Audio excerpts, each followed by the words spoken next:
समाजात घडणाऱ्या घटना पाहण्यासाठी निर्भीड निष्पक्ष चॅनल म्हणजे संपादक संजय कारंडे यांचं Ajinkyatara news channel. Ajinkyatara news चॅनलला लाईक करा, शेअर करा, सबस्क्राईब करा आणि कमेंटही करा. सन्माननीय सभापती महोदया, मी आपला आभारी आहे. किमान आपण तरी माझं ऐकून घेतलं, घ्यायची संधी दिली. आपण म्हटलं की तुम्ही सभागृहात आहे, बोला. सन्माननीय सदस्य हेमंत पाटील साहेबांनी, सन्माननीय सदस्य विक्रम काळे सरांनी जी घटना कथन केली, मला थोडासा आपला वेळ हवा आहे. कारण मला काय वाटतंय की आपला तुम्ही मला सारांशाने मुद्दा सांगा. सारांशाने सांगतो. आपल्या दुपारच्या चर्चेत असतं तर अजून सविस्तर चर्चा झाली असती. मी आपल्याला एकच म्हणेन की थोडासा वेळ द्या सन्माननीय सभापती महोदय. मी 40 वर्ष राजकीय जीवनात आहे. वयाच्या 20व्या वर्षी मी राजकारणात आलो. माझ्या वडिलांच्या निधनानंतर मी एका साखर कारखान्याचा चेअरमन झालो. 40 वर्षात असा अनुभव मला राजकारणामध्ये आमच्या जिल्ह्यात, राज्यात कधी आला नव्हता. एवढा वाईट, दुर्दैवी अशा पद्धतीचा अनुभव मी भोगलाय. सन्माननीय सभापती महोदया, निवडणुका होतात, बहुमत, अल्पमत आपण सगळे बघतो. या निवडणुकीमध्ये जिल्हा परिषदेच्या आमचा प्रीपोल अलायन्स महायुतीमधल्या 2 पक्षांचा झाला, राष्ट्रवादी काँग्रेस पक्ष आणि शिवसेना.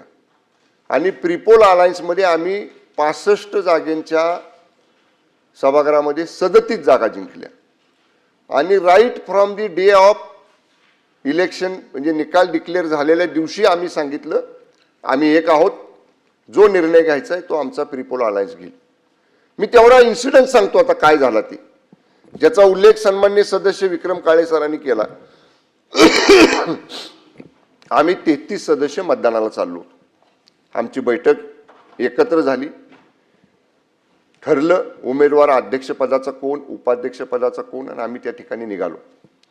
सन्मान्य अध्यक्ष महोदय, हे 2 सदस्य ज्यांच्यावर गुन्हा दाखल झाला, संदीप मांडवे आणि अनिल देसाई, हे आमच्याबरोबर बैठकीला होते. ज्यांचं अपहरण झालं म्हणून सांगितलं ते बापसाहेब शिंदे, सदस्य राष्ट्रवादी काँग्रेस पक्षाचे, आमच्याबरोबर होते. तिथं सुद्धा आमच्या बैठकीच्या ठिकाणी सन्मान्य सभापती महोदया 50 साध्या वेशातले पोलीस खाली होते. तुम्हाला अटकच करायची होती ना, आमच्या 2 सदस्यांना गुन्हा दाखल केलाय म्हणून. तिथं का नाही केली? का? 2000 शिवसैनिक तिथं होते खाली.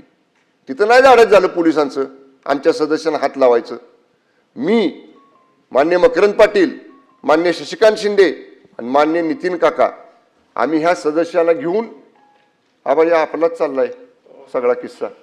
मंत्री महोदय, मला याच्यावर मला एक पाहिजे. हो सभापती महाराज, माझे हात जोडून विनंती आहे. म्हणजे आता या सभागृहात सुद्धा आम्ही सुरक्षित आहात का नाही असं वाटायची वेळ आली. सभापती महोदय, आम्ही चाललो 4थ्या मजल्यावर. सभापती महोदय, 10 फुटाचं अंतर होतं. ते मेटल डिटेक्टर लावला होता जिथनं सदस्य आत जातात सभागृहात, त्या मतदानाच्या ठिकाणी. ते मांडवे म्हणतायत अरे पालकमंत्री आहेत, मला जाऊ दे मताला. सभापती महोदया, ह्या दंडाला 4 पोलीस माझ्या, हे अजून दुखतंय. ह्या दंडाला 4 पोलीस, दोघांनी कंबर आवडली माझी. अंग, सभापती महोदय, माझा अजून ठणकते. 4 दिवस झाले मी गोळ्या खातोय. मला त्या सदस्य सकट फटफटत नेलं. ह्यांचे बंधू खासदार नितीन काका पायऱ्यांवरनं त्याला खाली पाडलं. ह्यानाही ढकलत एका खोलीत नेऊन तिकडे ढकललं बाजूला. सभापती महोदय, काय 100 पोलीस साध्या वेशातले 4थ्या माळ्यावर, म्हणजे ही मोगलाई आहे का? आम्ही मंत्री आहोत, आमदार आहोत, 4 लाख लोकांच्यातनं निवडून आलेले. एवढा माजुरीपणा केला. त्या गोंधळात सभापती महोदया काय लागलं मला माहित नाही. माझ्या शर्टावर रक्त, जे सदस्य माझ्याबरोबर होते संदीप मांडवे, त्यांच्या शर्टावर रक्त. माझ्या बॉडीगार्डच्या लक्षात आल्यावर त्यानं रुमाल काढून मला दिला. मी दाबून धरलो थोडा वेळ. तोपर्यंत आमच्या 2 सदस्याला पोलीस पळवत घेऊन गेले. सभागृहातून नेलं का तुमच्या? सभागृहाच्या अलीकडे त्या बॅरिक जे मेटल डिटेक्टर असते आत जायला लावलेलं, ते 5 फुटावर होतं. सभापती महोदय, मला एकच म्हणायचे सभापती महोदय, ह्या पोलिसांचं आमची पार्टी मिटिंग होती तिथं 2000 आमचे कार्यकर्ते होते, तिथं धाडस झालं नाही. 4थ्या माळ्यावर भाजपचे सगळे कार्यकर्ते होते, भाजपचे 50 कार्यकर्ते तिथं, आमचा एक बी कार्यकर्ता सोडला नाही. आम्ही चौघच, हे मान्य मकरंद पाटील साहेब, मी, शशिकांत शिंदे आणि खासदार नितीन काका, आम्ही चौघच होतो. मला आजही रेकॉर्डवर आणायचंय, तुम्ही 100 पोलीस होताना 10 कार्यकर्ते आमचे शिवसेनेचे आणि राष्ट्रवादीचे वर येऊ द्यायला मला काय वाटतं पाहिजे याला- होते. मग कसं तुम्ही घेऊन जाता ते बघितलं असतं मला आम्ही. थांबायचं नाही, ते मला- बरोबर नाही परंतु सभापती माननीय महोदय, शंभूराज न्याय द्या देसाई, आम्हाला, न्याय. हो. आम्ही मला कोणाकडे याच्यात न्याय मागायचा? असं इथं दिसतंय. आपल्याकडे मागणार आणि खाली मान्य अध्यक्षांकडे मागणार. मी त्यामुळे आपल्याला- माझी विनंती आहे, तो एसपी जो वागलाय ना सभापती महोदय, पूर्ण एखाद्या घरगाड्यासारखा वागलाय. त्यामुळे आपण, माझी विनंती आहे, त्याला तात्काळ निलंबित करा, बडतर्फ करा सेवेतनं. आज त्याची निवृत्त हायकोर्ट जज मार्फत त्याची चौकशी करा. हा अन्याय आम्ही सहन करणार नाही. त्यामुळे माझे हात जोडून आपल्याला विनंती आहे, अशा पद्धतीनं मंत्र्यांवर आरेरावी करणाऱ्या, मंत्र्यांना जखमी करणाऱ्या त्या पोलीस दलाचा प्रमुख तुषार दोशी, एलसीबीचा इन्स्पेक्टर देवकर, एलसीबीचा असिस्टंट इन्स्पेक्टर गर्जे आणि त्यांच्याबरोबरचे 100 पोलीस यांच्यावर तात्काळ कारवाई करून त्याला निलंबित करा, एवढीच हात जोडून सभापती महोदय आपल्याला विनंती आहे. अतिशय गंभीर प्रकार आहे. परंतु नाही, एक मिनिट, मला माझा निर्णय यासाठी सांगायचा आहे आधी की ही जी घटना घडली त्याची माहिती वृत्तपत्रातून आली, तेवढ्यावरतीच मी थांबले नाही आहे.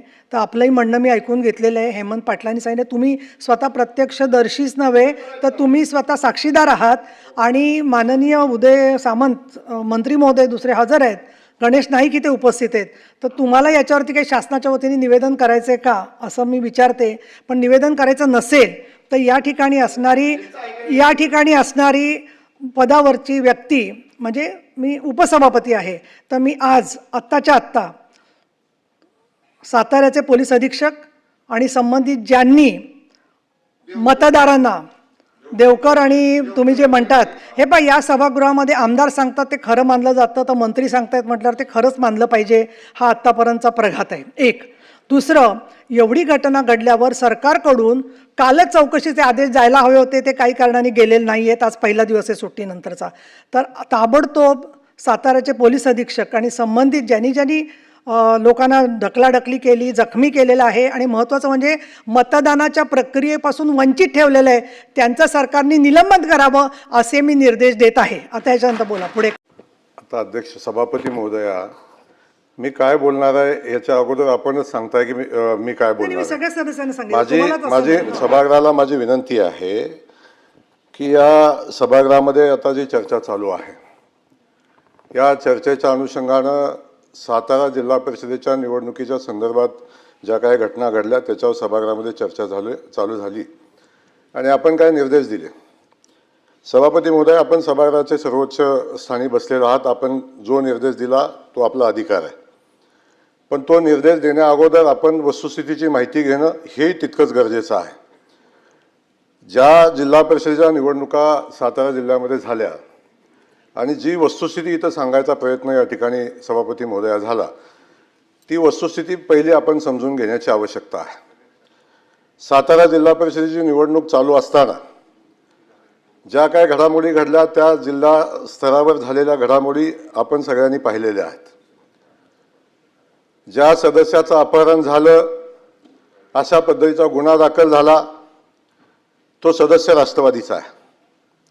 ज्यांनी गुन्हा दाखल केला तो त्या सदस्याचा मुलगा, तो राष्ट्रवादीचा आहे. गुन्हा कुणी दाखल केला त्याचा तपास कुणी करायचा, तो पोलिसांनी करायचा. त्याचा तपास होण्याची आवश्यकता आहे का? आता आहे. असं असताना जिल्हा परिषदेची निवडणूक चालू झाली. सकाळी 10:30 वाजता जिल्हा परिषदेच्या परिसरामध्ये निवडणूक चालू असताना जिल्हा परिषद सदस्य सोडून अन्य कुणी त्या जिल्हा परिषदेच्या सदस्य प्रिमायसेसमध्ये गेलं नाही पाहिजे. आपण कायदा सुव्यवस्था आपण बघतो, निवडणुकीच्या अनुषंगानं काय नियम घालून दिलेले आहेत ते आपल्याला माहिती आहे. आणि ते नियम कुठल्याही लोकप्रतिनिधीसाठी वेगळे नियम नाहीत. कोण मंत्री असले म्हणून वेगळा नियम नाही, कोण आमदार असला म्हणून वेगळा नियम नाही. निवडणुकीची प्रक्रिया चालू असताना निवडणुकीच्या प्रक्रियापासून जिल्हा परिषदेमध्ये जी निवडणूक प्रक्रिया चालू होती, जिल्हा अधिकाऱ्यांचे आदेश होते की कुणी त्या ठिकाणी यायचं नाही, जिल्हा परिषद सदस्य सोडून कुणी येऊ नये आणि जिल्हा परिषदेच्या कर्मचाऱ्यांनी यावं. ही निवडणूक चालू असताना जिल्हा परिषदेमध्ये आपण बघितलं काय परिस्थिती झाली. जिल्हा परिषदेचं पोलीस उभे असताना गेट तोडून माणसं आत गेली. माणसं आत गेली नाही, 3-4 हजार लोक त्या जिल्हा परिषदेच्या प्रिमायसेसमध्ये निवडणूक चालू असताना होती. ही कोणी नेली लोक? ही परिस्थिती कोणी निर्माण केली? याची माहिती सभापती महोदया घेतली पाहिजे ना.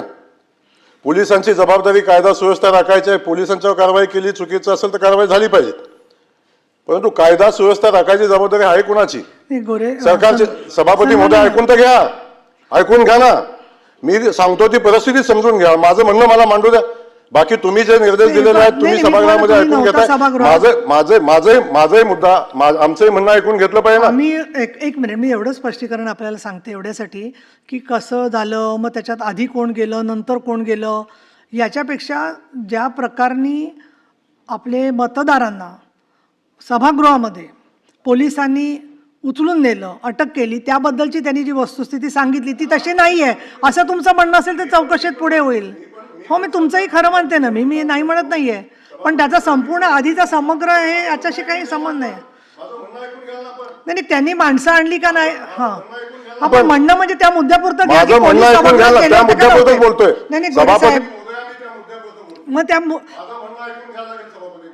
ऐकून घ्यायला लागेल, पण त्या सभागृहात पोलीस गेले की नाही तेवढंच तुम्ही सांगा ना मला. मी असं म्हणत नाही, तुम्ही बोलू नका. हा सांगतोय तुम्ही वस्तुस्थितीच्या आधारे ज्या सदस्य महोदयांनी सांगितलं त्या माहितीच्या आधारे आपण कारवाई करताय. तीच वस्तुस्थिती मी पण सांगतोय.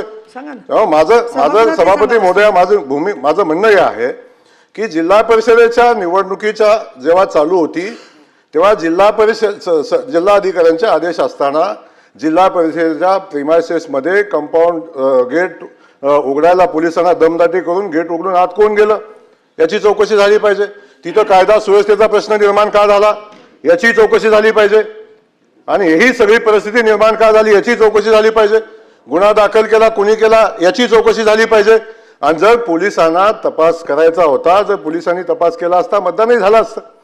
पोलिसांना तपास करून द्यायची जबाबदारी कुणाची होती? जर ज्यांच्यावर गुन्हा दाखल झाला त्याला तुम्ही प्रोटेक्शन देऊन हातात धरून तुम्ही सभागृहात घेऊन जात असाल तर सभापती महोदय हे कुठल्या कायद्यात बसतं? कोर्ट ठरवेल कोण आरोपी आहे, चुकीचा आहे, खरं आहे, खोटं आहे, हे कोर्ट ठरवेल. कोर्टाने निर्देश दिल्यानंतर त्याच्यावर कारवाई होईल. परंतु ज्यांच्यावर गुन्हा दाखल झाला ते आरोपी आहेत का नाही आपण कसं ठरवतो? आणि त्या आरोपींना प्रोटेक्शन देण्याची जबाबदारी असं कसं काय आपण घेऊ शकता? त्यामुळे माझं सभापती महोदया माझं सांगणं आहे, आपण ज्या पद्धतीनं वस्तुस्थिती समजून न घेता, परिस्थिती समजून न घेता आणि त्या ठिकाणी जे काय घडलंय, अध्यक्ष सभापती महोदय, त्या ठिकाणी जे काय घडलंय हे न पाहता जर जिल्हा परिषदेमध्ये निवडणूक चालू असताना कायद्याचं उल्लंघन केलं कुणी, निवडणूक चालू असताना 100 मीटरच्या आत जायला नाही पाहिजे, 5 मीटरवर सभागृहाच्या जातात कसं अध्यक्ष महोदय? या सगळ्या गोष्टीची चौकशी झाली पाहिजे. याही गोष्टीची माहिती घेतली पाहिजे. आणि आपण कायदा सुव्यवस्था पाळायची जबाबदारी आहे कुणाची? आणि आपण मंत्री म्हणून काम करत असताना त्या जिल्हा परिषदेच्या परिसरामध्ये असलेल्या पोलिसांना शिवीगाळ करण्याचा अधिकार दिला कुणी? या सगळ्या परिस्थितीचा विषय सभापती महोदय समजून घेतला पाहिजे. आणि आपण ही परिस्थिती समजून न घेता, वस्तुस्थितीचा अहवाल न मागवता, फक्त इथं चर्चा झाली म्हणून एखाद्या IPS अधिकाऱ्याला सस्पेंड करणं हे नियमांना धरून सभापती महोदय नाही. आपण अशा पद्धतीचा निर्देश कसा देऊ शकतो? तुम्ही घेतलेल्या निर्णयावर मी बोलायला मला अधिकार आहे नाही माहिती नाही, पण मी आपल्याला या ठिकाणी सांगेन त्या ठिकाणची परिस्थिती, कायदा सुव्यवस्था धोक्यात आणण्याचं काम केलं कुणी? जर त्या ठिकाणी आजपर्यंतच्या इतिहासामध्ये जिल्हा परिषदेची निवडणूक असताना त्या ठिकाणी मंत्री कसे जातात? का कायदा सुव्यवस्थेचा प्रश्न निर्माण होतो? 2-2, 5-5 हजार कार्यकर्ते कोण बोलवतं? याची चौकशी झाली पाहिजे. या सगळ्या गोष्टी, याही गोष्टीची चौकशी झाली पाहिजे. 11 वाजता जिल्हा परिषदेची निवडणूक असताना जिल्हा परिषदेच्या सीओला 11 वाजता मिटिंग घ्यायला कोणी भाग पाडलं, याची चौकशी झाली पाहिजे. ज्या सभागृहापासून हाकेट म्हणजे अगदी 10 फूट 15 फुटाच्या अंतरावर 20 फुटाच्या अंतरावर बैठक कशी होते, या सगळ्या गोष्टी सभापती महोदया माहिती घेतल्याशिवाय कुणी दाखल केला, गुन्हा कुणी दाखल केला याची माहिती न घेता कधीतरी भारतीय जनता पक्षावर आरोप करायचा, बाकीच्या सिस्टमवर आरोप करायचा, हे अध्यक्ष महोदय उचित नाही. ज्यांनी दाखल केला गुन्हा तो राष्ट्रवादी पक्षाचा कार्यकर्ता आहे, तो त्या सदस्याचा मुलगा आहे. आणि असं असताना भारतीय जनता पक्षाला दोष द्यायचं काय कारण आहे? कशासाठी भारतीय जनता पक्षावर ब्लेमिंग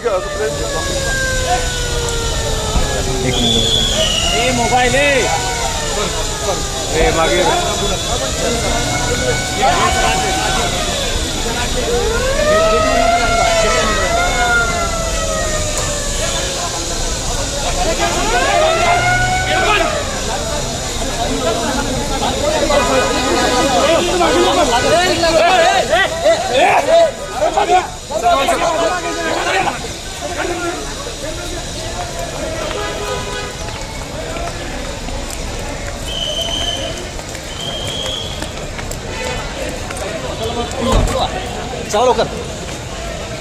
एक मिनिट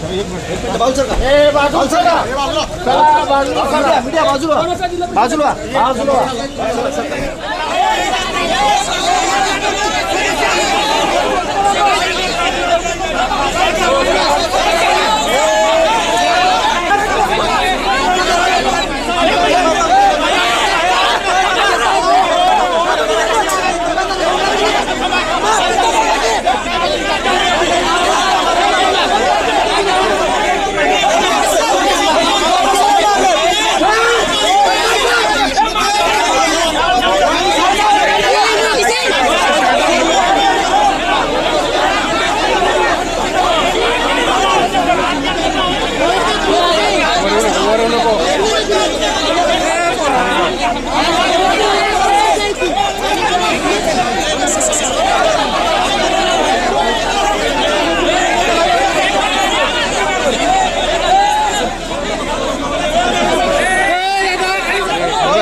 जो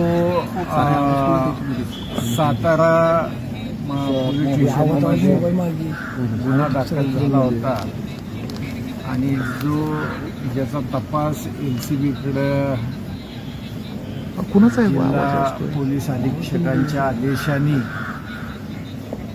LCBकडे जो तपास दिला होता ते बापू शिंदे उर्फ दिनकर महादेव शिंदे हे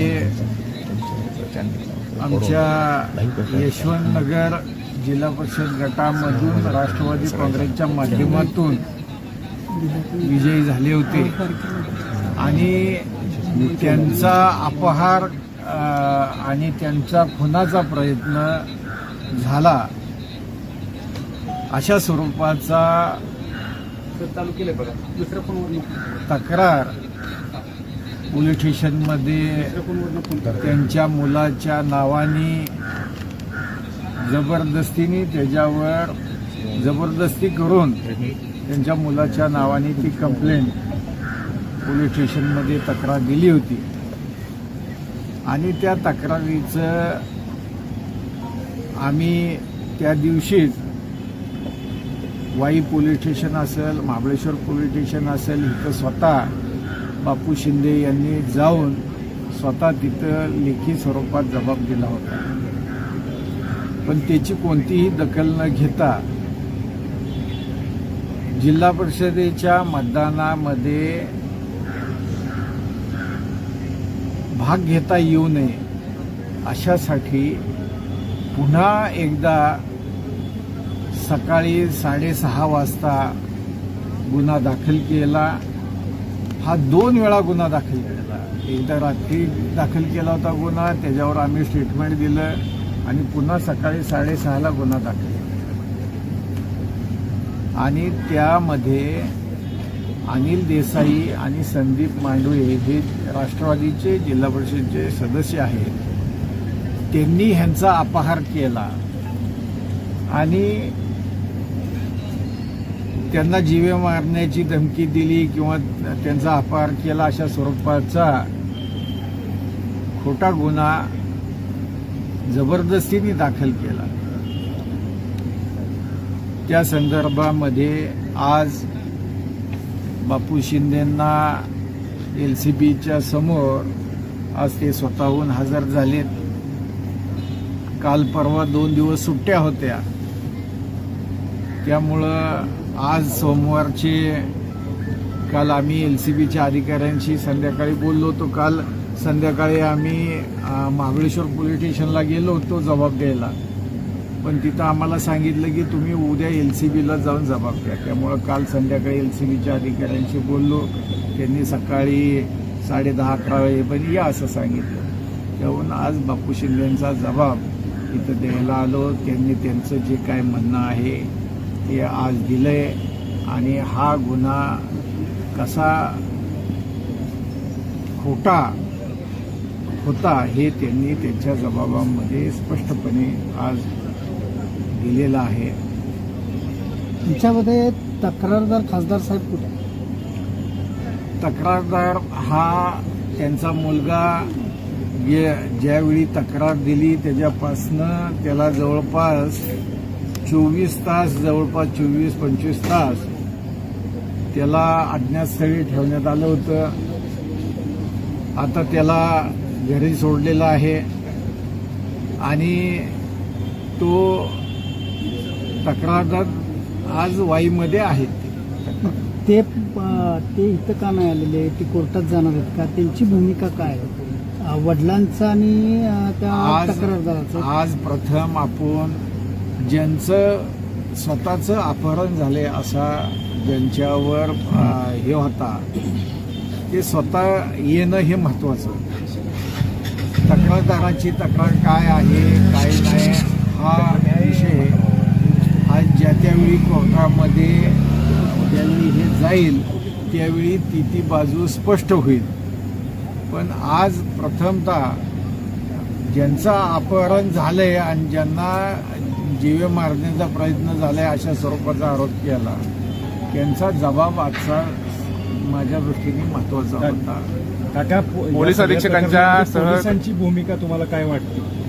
पोलिसांची भूमिका निश्चितपणे यामध्ये चुकीची भूमिका होती, संशयास्पद भूमिका होती आणि केवळ सातारा जिल्हा परिषदेमध्ये एका विशिष्ट पक्षाची सत्ता यावी आणि तिथं शिवसेना राष्ट्रवादीची सत्ता येऊ नये यासाठी हे सगळं रचलेलं कुभांड होतं. आणि आज आपण आता पाहिलं असेल सकाळी विधान परिषदेमध्ये सुद्धा या संदर्भात प्रचंड गदारोळ झाला आणि विधानसभेच्या उपसभापतींनी आज त्या संदर्भातले कारवाईचे आदेश पण सभागृहामध्ये दिले. काका, सभागृहात निर्देश दिलेत परंतु निलंबन होईल असं वाटतं. सभागृहात जे निर्देश असतात तेच आदेश असतात. त्यामुळं ती कारवाई ही सभागृहामध्ये घोषित केलेली आहे. त्याच्यावर 100% त्याच्याप्रमाणे थोडं कारवाई होईल आणि या प्रकरणाची आपले पालकमंत्री शंभूराज देसाई यांनी सभागृहात मागणी केली की या सगळ्या झालेल्या प्रकाराची न्यायालयीन चौकशी व्हावी आणि आमची सुद्धा राष्ट्रवादी काँग्रेसची ही मागणी आहे की या संपूर्ण प्रकरणाची न्यायालयीन चौकशी व्हावी. पोलिसांनी जे कृत्य केलं त्या दिवशी गेले 19 तारीख आणि 20 तारीख या 2 दिवशी पोलीस बळाचा वापर करून जे कृत्य करण्यात आलं, सदस्य फोडण्यासाठी, सदस्यांवर दबाव आणण्यासाठी ज्या पद्धतीचा पोलीस यंत्रणेचा आणि प्रशासनाचा ज्या पद्धतीचा वापर झाला त्याची संपूर्ण न्यायालयीन चौकशी होणं आवश्यक आहे. आणि याचा मास्टर माइंड कोणने, कुणाच्या निर्देशावरून पोलीस आणि प्रशासन असं वागलं याची सगळी खोलात जाऊन चौकशी होऊन त्या मास्टर माइंडवर कारवाई होणं गरजेचं आहे. नुसतं पोलीस निलंबित केले, SP निलंबित केलं करून हे प्रकरण थांबवून चालणार नाही. तर त्यांना निर्देश देणारे कोण होते, या जिल्ह्यातले कोणते नेते मंडळी त्यामध्ये इन्व्हॉल्व होती याची संपूर्ण न्यायालयीन चौकशी व्हायला पाहिजे आणि त्यांच्यावर सुद्धा कारवाई व्हायला पाहिजे अशी मी राष्ट्रवादी काँग्रेसच्या वतीने आज मागणी करतो.